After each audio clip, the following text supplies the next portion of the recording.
तो hello everyone, मैंने lipstick लगा ली है। सो मैंने कम्बैक कर लिया है। हर रोज़ बहुत बार बोलती हूँ कि हाँ रील बनाऊँगी बट नहीं बनाती हूँ। चलो ठीक है, कोई बात नहीं। आज सॉरी वीडियो बनाऊँगी, ब्लॉग। रील तो मैं बना ही नहीं पा रही क्योंकि मेरा फ़ोन कैमरा सही नहीं है। अब खैर हम लोग कोई नहीं, हम लोग फोकस करेंगे। आज हम पढ़ेंगे भारत की राज्य व्यवस्था, लक्ष्मीकांत। ठीक है। तो पढ़ाई भी बहुत ज़रूरी है लाइफ में। ठीक है, क्योंकि पढ़ाई आपको आगे तक ले जाएगी। अगर आपका हाई फाई बैकग्राउंड नहीं है तो हम लोग टॉपिक पढ़ेंगे और हम लोग उसे इजी टॉपिक्स में पढ़ेंगे। अपन एक स्ट्रेटजी फॉलो करेंगे, ठीक है, जो मैंने खुद पर्सनली बनाई है। बाकी लोग कैसे पढ़ते हैं कैसे नहीं, आई डोंट नो। और ना मैं ये यूट्यूब में रील देखना ज़्यादा पसंद करती हूँ, लेकिन लोगों की उनकी पढ़ाई की स्ट्रेटजी जानने से बेटर मैं रील देखना ज़्यादा प्रेफर करती हूँ, क्योंकि मुझे इतनी जल्दी किसी की समझ में आती नहीं है। ठीक है, इसलिए अगर मेरी किसी को समझ में आती तो देखिए, नहीं तो वो भी रील पर फोकस करे। ठीक है, चलो तो देखते हैं। अपन आज टॉपिक्स पढ़ते हैं और उस टॉपिक्स को ईजी वे में कैसे पढ़ें वो अपन जानते हैं। ठीक है, सो बुक हम ले आए हैं। ओके, सो गाइस मैंने वॉच पहन ली है बढ़िया। गोल्डन टाइम देखो, गोल्डन टाइम आएगा। हाँ तो मैं टैनिंग ज़्यादा है इसलिए ज़्यादा अच्छी नहीं लग रही होगी, बट इग्नोर इट। ओके, इसमें एक कोड दिया है और इधर एक कोड दिया रहता है। ठीक है, उस कोड को, वो कोड में क्या दिखाऊंगी नहीं। ठीक है ना, मेरे वीडियोस पे व्यूज़ आते हैं एक दो के सिवा, लेकिन फिर भी मैं नहीं दिखाऊंगी क्योंकि भैया पैसे से खरीदी है मैंने ये बुक। ठीक है, कोई नहीं। यहाँ पे कोड दिया रहता है, मैं आधा दिखा देती हूँ। ऐसे कोड दिया रहेगा, ठीक है। तो उस कोड को, वो जैसे हम, ये बुक है, इसे हम स्कैन करेंगे कैमरे पे जाके, तो ये वाली वेबसाइट खुल के आएगी क्रोम की। ठीक है, जब ये वेबसाइट खुल के आएगी तो उसमें वो कोड अप्लाई करना पड़ता है। तो फिर हम उसमें वगैरह टेस्ट वगैरह दे सकते हैं इससे related, mock test, MCQ means objective वाले, जिसमें 4 ऑप्शन दिए हों, उसमें से सेलेक्ट करना पड़ता है। ऐसे ही है, क्वेश्चन दिया है, 4 ऑप्शन दिए, उसमें से ही सेलेक्ट करना पड़ता है, वही वाला। ठीक है, तो चलो मैं दिखाती हूँ कैसे क्या।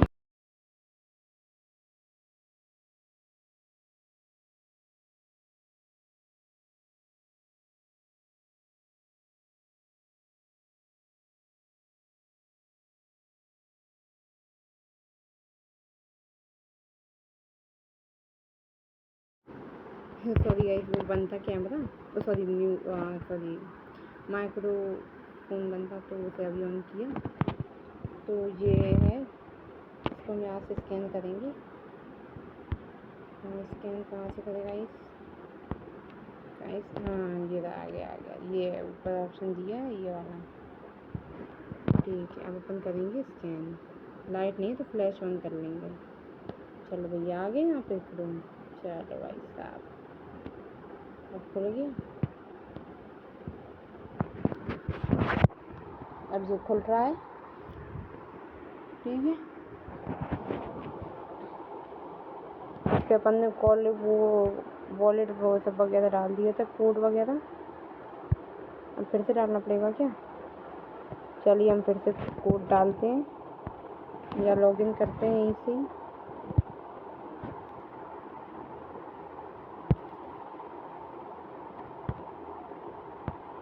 ये हमने लॉगिन कर लिया है। ठीक है, उसमें मेरी आईडी भी वो दिख गई। खैर चलो, इसको पहले हम बंद करके फिर चालू कर दें, जिससे कि वो वाला आईडी वाला हम अपना हटा सकें। तो गाइस हम फिर से आ गए, उसमें आईडी वगैरह शो होने लगी थी, ईमेल आईडी मेरी। चलो कोई नहीं, तो ये हमने वहाँ से कर लिया था लॉगिन। अब हम इसमें लिखेंगे ऐसे अटैम्प्ट नाउ। इसमें GS पेपर 1 मॉक टेस्ट 1। ठीक है, अटैम्प्ट नाउ।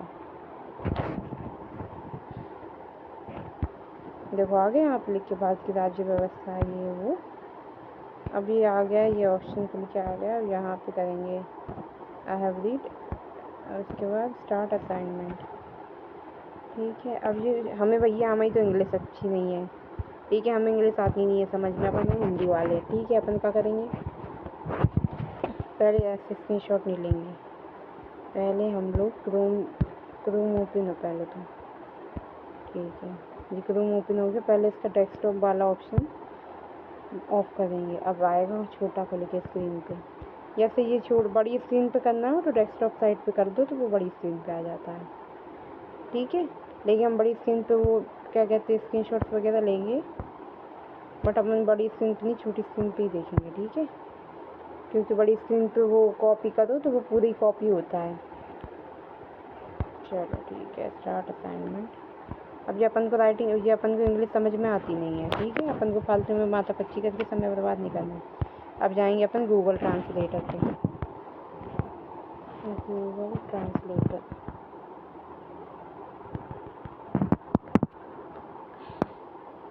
ठीक है। अपन आ गए ट्रांसलेटर पे, अपन करेंगे पिक क्लिक, ये हिंदी में आ गया। अब अपन को कुछ नहीं करना है, अपन को सीधे करना है कॉपी पेस्ट, और ये कौन सा वाला ऑप्शन यहाँ तक, ठीक है, इसको कर लिया इतना कॉपी। अब कहाँ जाएंगे, चैट जीपीटी पे, क्योंकि चैट जीपीटी हम अगर फ़ोटो क्लिक करके भी डालते और कहते हैं हिंदी में कर दो इसको, उसके बाद हमें बता दो, तो इसमें वैलिडिटी ही वो फ़ोटो वाली 5-6 रहती या 10 रहेगी मैक्सिमम। अब हमें तब कंफर्म नहीं पता कितनी रहती, तो ये चीज़ रहती। अब हम पहुँच गए, हमने स्क्रीनशॉट ले लिया था, सॉरी गाइस, हम लोग ने स्क्रीनशॉट लिया नहीं है, अब लेंगे हम, सॉरी कॉपी पेस्ट करना था, फ़ोटो नहीं भेजनी थी। तो फ़ोटो भेजेंगे तो इसमें 5-6 वीडियो मतलब फ़ोटो से ज़्यादा जा नहीं पाएगी, ठीक है। अब हम लिखेंगे यहाँ पे क्या मतलब है, क्या था यार, हमें याद भी नहीं आ रहा। हाँ, इसका मतलब, अपन ने इसका मतलब क्यों लिखा, क्योंकि अपन को इतना, अपन ना हिंदी वाले ऐसे हैं नहीं, अपन को अच्छी हिंदी नहीं आती, ठीक है। अपन है एकदम मीडियम वाले, जो अपन बोलते हैं खड़ी, अपन को देखनी है, अपन को पढ़ना है खड़ी में, और इसमें दी है पूरी बाकायदे हिंदी, तो अपन को आ नहीं रही है, तो अपन ने इसको कॉपी किया, पेस्ट किया। अब यहाँ पे लिखेंगे इसका मतलब बताओ, इसका मतलब बताओ और सही आंसर, क्योंकि अपन को तो पता नहीं, अपन ने तो कुछ पढ़ा ही नहीं है ना। अब लिखा क्या है इसमें, पेट्रोलियम योजना एवं विश्लेषण प्रकोष्ठ के उद्देश्यों के संदर्भ में निम्नलिखित घटनाओं पर विचार करें। कि अच्छे तेल पेट्रोलियम उत्पादों, ये सब तो अपन को समझ में आ रहा है, लेकिन अपन को और इजी वे में पढ़ना है भैया। अब अधिसूचित, अब सब्सिडी क्या है अपन को क्या पता है ना, तो ये तो नहीं पता ना, अब वो अपन को एक्सप्लेन करेगा। चलिए पेट्रोलियम योजना एवं विश्लेषण प्रकोष्ठ, ठीक है, तो उद्देश्यों को, अब ये चलो फालतू चीज़ नहीं पढ़ने, अपन को ये पढ़ेंगे कच्चे तेल पेट्रोलियम उत्पादों, और ये यहाँ पे आंसर दिया है केवल ये, चलो पढ़ते हैं। इसमें क्वेश्चन क्या था, पेट्रोलियम योजना एवं विश्लेषण प्रकोष्ठ के उद्देश्यों में कौन कौन से कार्य शामिल किए गए, दिए गए कहते हैं कच्चे तेल पेट्रोलियम उत्पादों और प्राकृतिक गैस की कीमतों के रुझाने की निगरानी और विश्लेषण करना। घरेलू तेल, तो ये पेट्रोलियम योजना है, तो पेट्रोलियम यहाँ पे आके लिख के आ गया है, तो अपन का ये आंसर सही है। अब इसमें दूसरा पढ़ेंगे, घरेलू तेल एवं गैस क्षेत्र पर डेटा एकत्रित करने, संकलित एवं प्रसारित करना। सरकार द्वारा अधिसूचित सब्सिडी योजनाओं का प्रभावी प्रशासन। अब ये इसमें क्यों तीसरा गलत किया, 2 क्यों सही किए, आई डोंट नो, बट अपन याद कैसे करेंगे, यहाँ पेट्रोलियम की बात हो तो पेट्रोलियम किससे जुड़ा रहता है, तेल वेल से जुड़ा रहता है, गैस तेल से ही, ठीक है। तो इसमें पेट्रोलियम उत्पाद भी आ गए, कच्चे तेल भी आ गए, प्राकृतिक गैस भी आ गई, ठीक है। कीमतों के रुझाने की निगरानी और विश्लेषण करना। घरेलू तेल एवं गैस क्षेत्र पर डेटा एकत्रित करना, संकलित एवं प्रसारित करना, ठीक है। और ये तीसरा वाला तो ये सब्सिडी और ऑब्सिडी तो अलग ही मैटर हो गया अपना, केवल ए और बी। अब इसमें आंसर कौन सा दिया है, केवल ए और बी, इसका मतलब है कि सिर्फ कथन ए और खा सही है, ए बी सी तो का खा है ना, और इसका मतलब है, अरे ये सब तो अपन को आते ही है अपना। इसमें आंसर क्या बता रहा है, 2 सही है, 2 का सही कर दिया, बस बात खत्म, ठीक है। अपन को चलो तुम लोग को थोड़ा, अब फिर अपन ने क्या किया, इसको बैक किया, अपन को आंसर पता चल गया, यहाँ पे भी नहीं जाने अपन को, अपन जाएंगे अब क्रोम पे, तो हम पे गए A and B only, okay and next. अब ये अपन को समझ में ही नहीं आ रहा है क्या लिखा है यार। अब समय कितना है, 2 घंटा। चल अब हम फिर से इसको करते हैं। हाँ चलो, तो हम फिर से गूगल ट्रांसलेटर पे जाएंगे, इस पे जाएंगे, फिर इजी लैंग्वेज देखेंगे। पहले तो हिंदी देखेंगे, हिंदी में क्या लिखा है। ठीक है, अब हिंदी वहीं पे पढ़ लेंगे अपन ChatGPT पे जाके। अब इसको यहाँ तक कॉपी किया और यहाँ कर दिया पेस्ट। इसका मतलब इजी वे में समझाओ, सबका मतलब और क्या, कौन सा आंसर सही है। आंसर सही है। ऐसे अपनी पढ़ाई होती रहेगी, अपन को आंसर पता चलते रहेंगे, ये अपन को लर्न होते रहेंगे। अपन को आता तो है नहीं कुछ, तो अपन को तो लर्न नहीं करना। कितना ही मटेरियल हम याद करेंगे PYQ के लिए, समझ रहे हैं, या MCQ के लिए, या फिर कोई भी चीज़ के लिए। किसी निश्चित क्षेत्र में, अब इसमें क्या लिखा है, किसी निश्चित क्षेत्र में वर्षा के रूप में प्राप्त जल की शुद्ध मात्रा को वर्षा जल संचयन क्षमता कहा जाता है। तो इसमें क्या लिखा है, किसी निश्चित, वही ये चीज़ लिखी है, मतलब आ गया। बारिश से किसी क्षेत्र में जितना पानी आता है वह पानी जमा करने की क्षमता कहलाती है। यह सही है। किसी निश्चित क्षेत्र में वर्षा के रूप में प्राप्त जल की शुद्ध मात्रा को वर्षा जल संचयन क्षमता कहते हैं। ये अपन डेली बेसिस पे अपन ये लैंग्वेज, ये वर्ड अपन यूज़ नहीं करते हैं, इसलिए अपन को समझने में थोड़ा समय लगता है। तो इतना समय है नहीं, सीधे इसका मतलब यहाँ पे निकालो। जोर से पढ़ने की ज़रूरत है नहीं, 10 मिनट वेस्ट करने की ज़रूरत है नहीं। और 10 मिनट में अपन 10-15 क्वेश्चन सॉल्व पढ़ लेंगे अपन, ठीक है। क्या 10-15 तो नहीं पढ़ पाएंगे, 1-2 ही पढ़ पाएंगे, बट एक बात कह रहे हैं, अगर हम समझा रहे हैं तो इतना ही पढ़ पाएंगे। तो बारिश से किसी क्षेत्र में जितना पानी आता है वह पानी जमा हो जाता है, ये सही है, ठीक है। प्राप्त शुद्ध जल में से प्रभावी रूप से संग्रहित किया जा सकने वाली, जितना क्वेश्चन है, ठीक है, इतना क्वेश्चन है, ये आंसर दिया है, मतलब दिया है, क्योंकि अपन को तो ऐसे समझ में नहीं आ रहा है, क्योंकि अपन डेली बेसिस पे ऐसी लैंग्वेज यूज़ नहीं करते हैं। प्राप्त शुद्ध जल मीन्स जितना पानी हमें मिल गया है, नीचे आ गया है क्योंकि बारिश हो रही थी ना, में से प्रभावी रूप से संग्रहित की जा सकने वाली जल की शुद्ध मात्रा को वर्षा जल निधि कहा जाता है। बारिश का सारा पानी जमा नहीं किया जा सकता, जो पानी वास्तव में संग्रहित किया जा सकता है उसे वर्षा जल निधि कहते हैं। अब ऐसे बारिश हो रही है, बारिश रोड पे हो रही है, वहाँ पे पानी कैसे खड़ा, वहाँ पे क्या कटोरा लेके खड़े हो जाओगे क्या।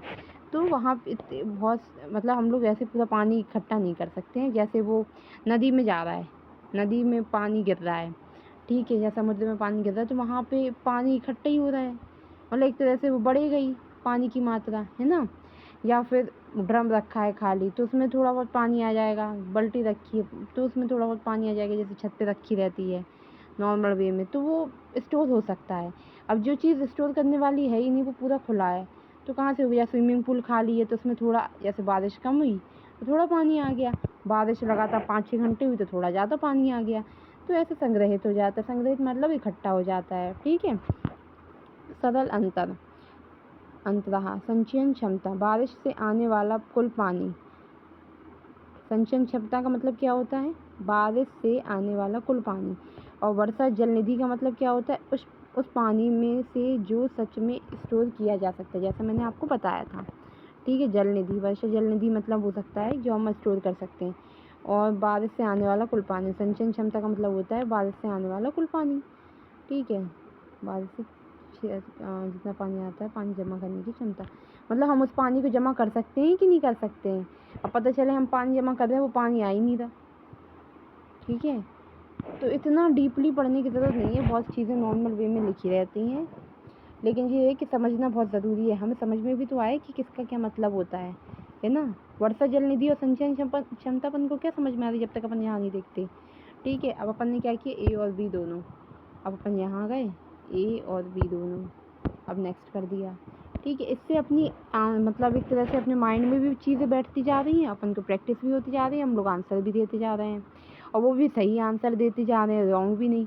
अब पहले हो जाता तो गूगल पे सर्च कर रहे थे, और आधा घंटा 1 घंटा 4 घंटे तो एक क्वेश्चन को इधर देखने में लग गए, तो देखो जब पढ़ने का इतना अच्छा दिया है, भगवान ने दिमाग भी दिया है कि इस चीज़ को कैसे आसान कर सकते हैं, तो करिए आप आसान, देखिए, है ना।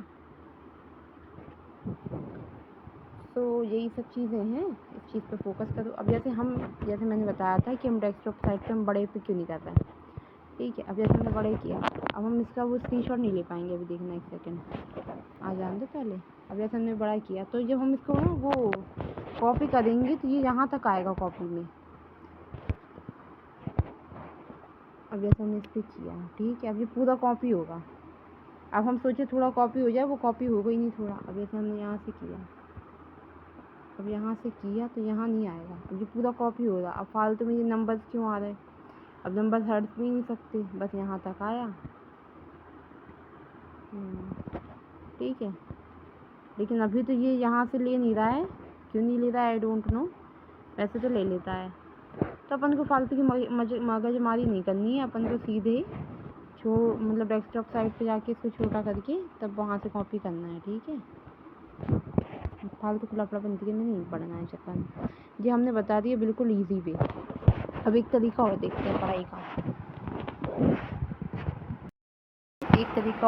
पढ़ाई को आसान करने का। जो मैंने पर्सनली मेरा काम है, उस जो काम मुझे समझ में नहीं आता उस काम को और आसान कर देना, जिससे कि वो चीज़ हमें समझ में आए, क्योंकि वो ज़रूरी है, ठीक है। चलो इसमें देखते हैं कैसे कर सकते हैं। पहले तो हम फ़ोटो क्लिक करेंगे। अपन को नहीं आती ये सब वो भाषाएं समझ में, जैसे मैंने बताया था, क्योंकि अपन ऐसी भाषा बोलते नहीं है इसलिए में। चलो फ्लैश ऑन करके करते हैं, जिससे कि समझ ना आए इसमें, ठीक है। फ़ोटो क्लिक हो गई, क्लियरिटी आ रही कि नहीं आ रही, चलो क्लियरिटी आ रही है। अब हम क्या करेंगे, हम पैर के बाल दिख गए थे पैर देख रहे हैं मेरे, कोई नहीं। अब हम लोग क्या करेंगे, कहाँ जाना था अपन को, ChatGPT पर। फ़ोटो हम लोग क्लिक करके ज़्यादा भेज नहीं सकते इसको, लेकिन अपन एक चीज़ करेंगे, अपन को फ़ोटो ज़्यादा भेज नहीं सकते। अब हम ये इसलिए नहीं भेज रहे फ़ोटो, हम करके भी नहीं दिखा रहे 4-5 बार, जिससे कि मेरी इसकी लिमिट ख़त्म ना हो। क्या पता हमें कोई ज़रूरी इन्फॉर्मेशन देखनी पड़ जाए, फ़ोटो क्लिक करके पूछनी पड़ जाए ChatGPT से, और वो हमें बताना पड़े, क्योंकि मैंने तो पूरी फ़ोटो क्लिक करके आपको बता के, या मुझे पता थी कि फिर भी मैंने आपको बता के उसमें समय बर्बाद कर दिया, मतलब अपनी वो जो उसमें आता है वो ख़त्म कर दी, बर्बाद नहीं करती, नहीं तो आप लोग सोचेंगे अच्छा बर्बाद कर दिया, ठीक है। अब हम लोग इसको करेंगे कॉपी। देखो ये पूरा कॉपी हो जाता है, इसीलिए अपन को क्या करना है, पूरा कॉपी ना हो तो अपन को करना है कैमरा फाइल, ठीक है। अपन क्या करेंगे, अपन इसको छोटा कर लेंगे, ठीक है।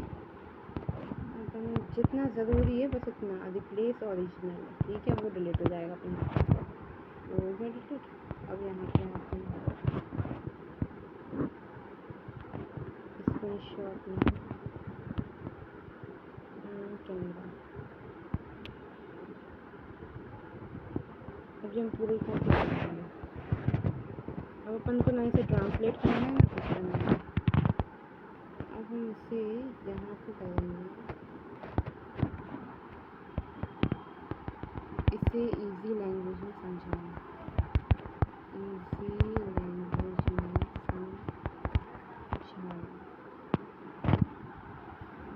इससे अपन को पता है किसी टीचर की भी ज़रूरत नहीं है इस बुक को पढ़ने के लिए, पता है आपको, देख रहे हो आप, ठीक है, बहुत आसान भाषा में समझते हैं।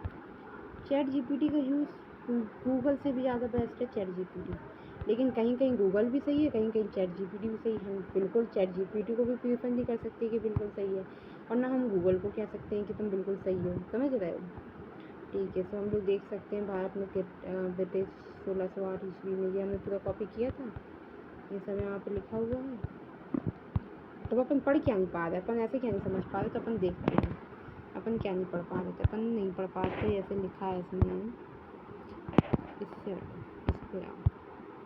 इसमें लिखा है भारत में ब्रिटिश 1608 ईस्वी में ईस्ट इंडिया कंपनी के रूप में भारत व्यापार करने आए।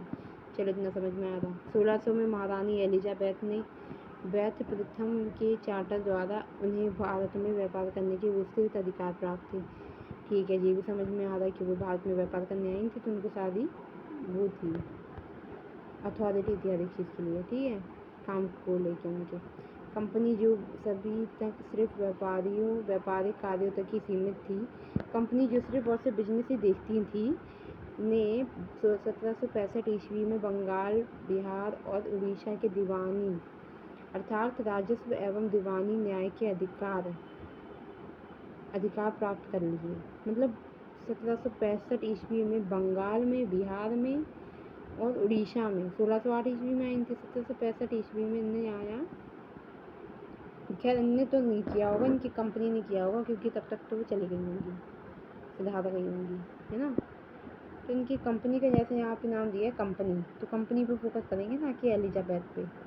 तो कंपनी जो भी अभी तक सिर्फ व्यापारिक कार्यों तक ही सीमित थी, ने 1765 ईस्वी में बंगाल, बिहार और उड़ीसा के दीवानी, तो जो राजस्व न्याय के अधिकार होते हैं एवं दीवानी राय के अधिकार होते हैं, अधिकार प्राप्त कर लिए। कुछ होंगे उस टाइम पे, उस टाइम संविधान नहीं आया हो, क्या पता ये आया हो, क्योंकि अब तो मैं भी आपके साथ ही पढ़ रही हूँ ना, इसको मुझे नहीं पता है कब आ रहा है संविधान। ठीक है, तो जैसे हम लोग जब स्टार्टिंग में पढ़ते हैं तो अपन को इतनी नॉलेज नहीं होती, अपन को धीरे धीरे नॉलेज होती है पढ़ने की। अब इसमें लिखा है 1765 ईस्वी में बंगाल, बिहार और उड़ीसा की दीवानी। ठीक है, ये तो अपन ने पढ़ ही लिया। इसके तहत भारत में उसकी क्षेत्रीय शक्ति बनने की प्रक्रिया प्रारंभ हुई।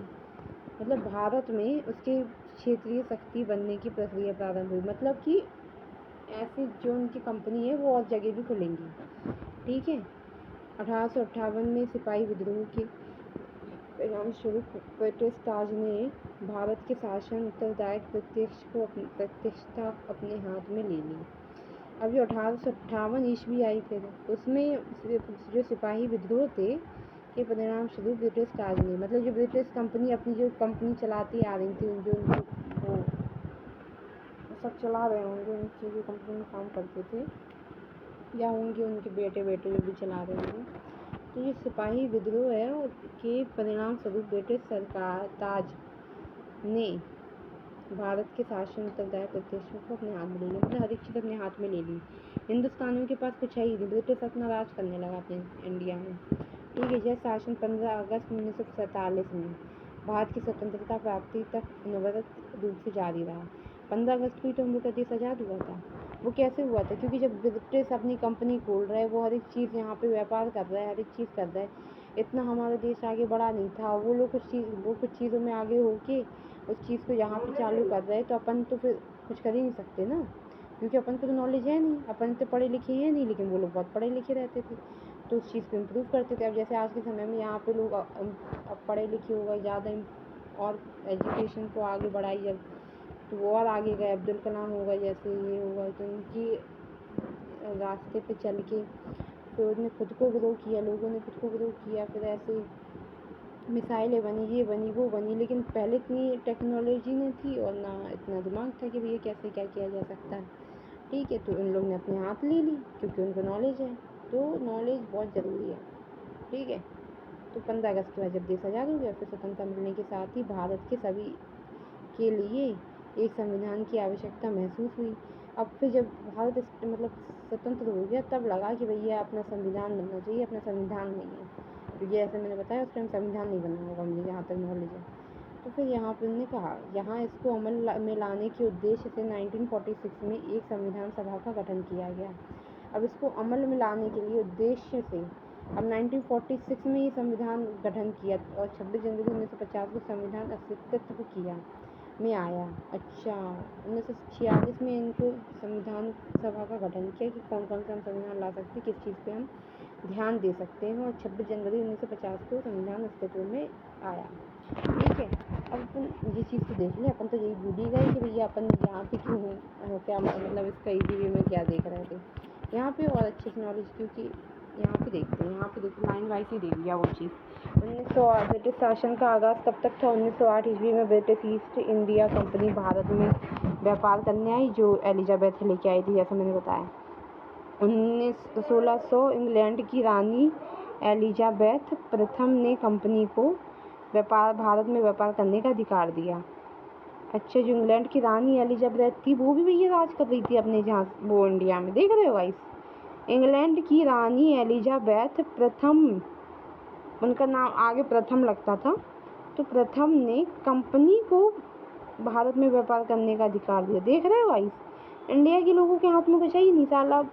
जो इंग्लैंड के लोग आके भैया ब्रिटिश की कंपनी को ये कह रहे हैं कि हाँ तुम अपना व्यापार कर सकते हो, क्योंकि 1608 में अगर ईस्ट इंडिया कंपनी भारत में व्यापार करने आई है तो 1608 में आई, उसको अथॉरिटी 1600 में दी गई, तभी तो वो 1608 में लेके आए। अब जैसे कि सरकार है, अब सरकार कहेगी कि हाँ हम तुम्हारी कंपनी को मतलब अथॉरिटी देते हैं कि तुम यहाँ पे खोल लो। जैसे कोई यूएसए की कंपनी है तो उन्होंने अथॉरिटी दी कि यहाँ पे खोल लो, तो वैसा तो है नहीं कि भैया जब दी तो तभी खुल जाएगी, अब उसमें 1-2 साल का समय लगेगा। वैसे यहाँ पे 8 साल का समय लग गया।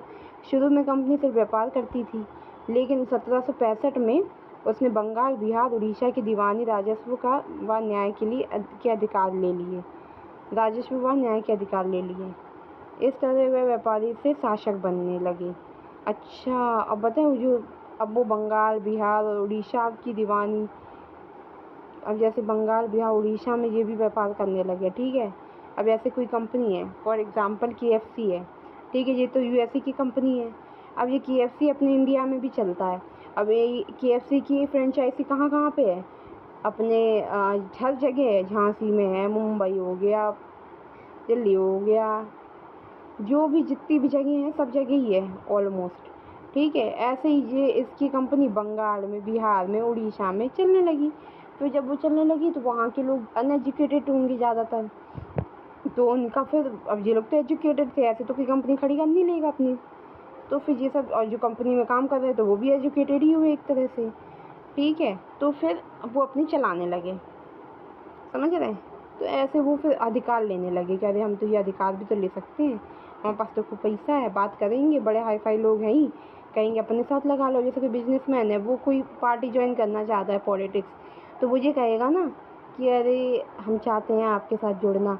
तो जैसे वो कोई भी पार्टी हो गई, भाजपा हो गई, वो हो गई क्या कहते हैं, सपा हो गई, या फिर मायावती की हो गई पार्टी, और बहुत सी पार्टियाँ हो गई, कौन कौन सी पार्टियाँ होती हो अब तो यही सब पार्टियाँ हो गई, कांग्रेस हो गई, ठीक है।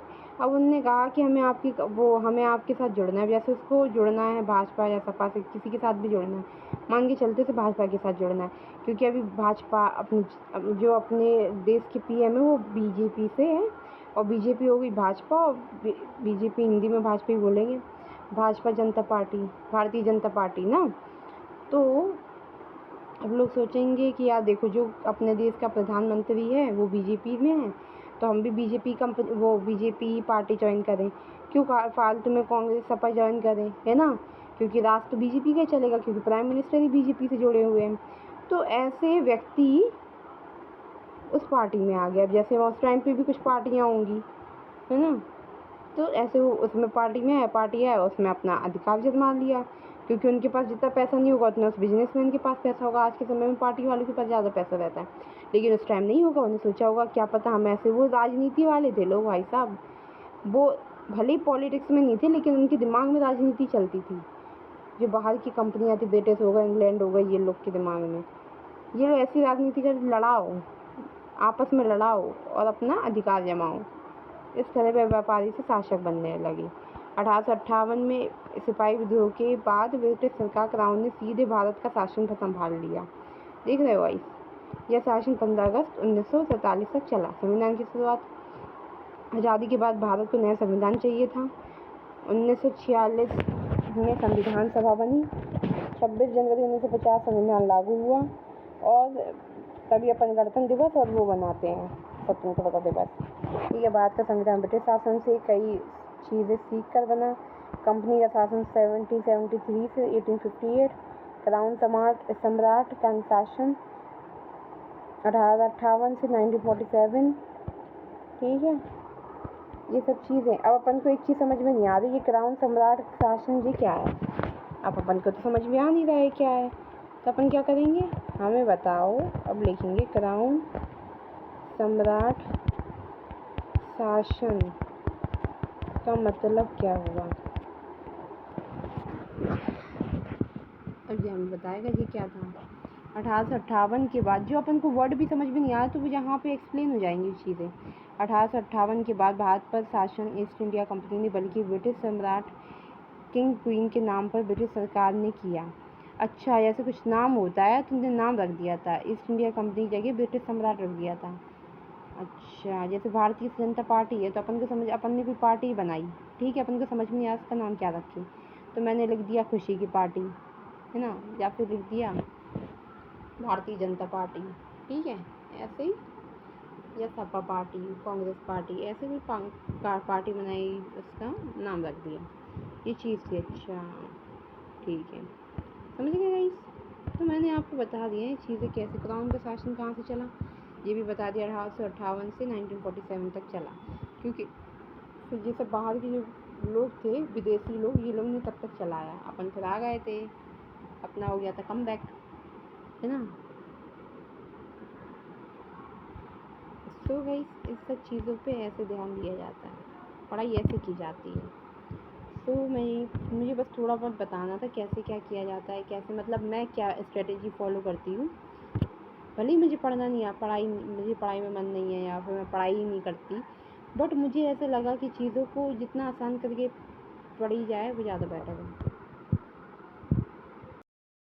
देखो गाइस, चीज़ें जितनी आसान करके पढ़ी जाए, अब वैसे तो मेरे को चीज़ समझ में नहीं आ रही, उस चीज़ को हम आसान कैसे कर सकते हैं वो मैंने इस वीडियो में बताया है।